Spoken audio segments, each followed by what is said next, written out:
He is 4.5, and he's in his second year of preschool. He's a really loving child, and he's silly, and all the kids in his class love him, and he's very loved, and he's very loving. Bye. Bye. But going back with his, who Gus is and how he got here, I went into labor 9 o'clock at night, did hard laboring at home, finally came into the hospital at 4 in the morning, I think. And, you know, kind of really everything was quite normal. All of a sudden something started just really going awry, and the doctor came in, and her eyes were like saucers as she was reading the monitor, and she was like, okay, we have to get this baby out now. And somehow, with the doctor suctioning and me pushing, we were able to get Gus out. And he responded, I think, kind of right away to being intubated. He started to breathe, and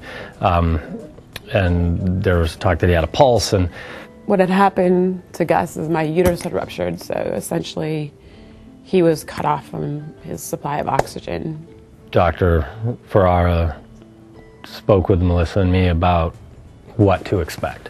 And he said that the initial brain activity and the brain injury endured at birth was serious and severe, and that we should be prepared.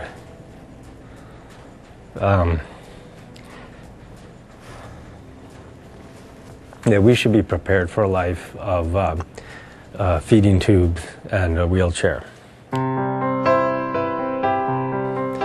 There was a treatment that he would recommend that had completed clinical trials, and Children's Hospital was one of the hospitals in the nation that was conducting the trial.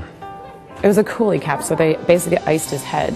But you know, if you injure yourself, your knee or elbow, or a child hurts themselves, you put ice on it. So you know, his brain was injured. A lot of the long-term damage is caused by the swelling and then receding of the swelling. And so if that can be prevented, there's very good outcomes. And I also remember that he was saying that for it to be effective, it has to be implemented within a few hours of delivery. And that we were fortunate that Children's was a hospital that was conducting the trial. And the equipment was here, and they were able to start the treatment immediately.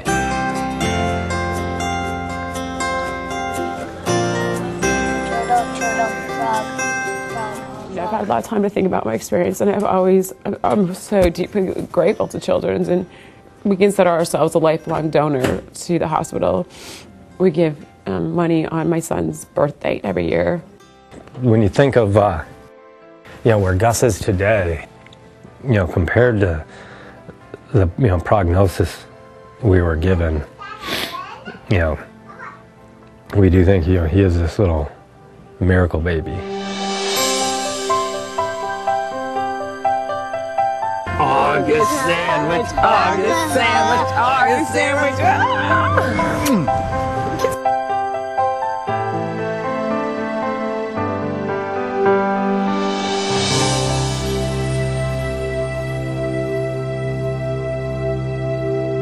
Be a part of something extraordinary. Support clinical excellence at Children's.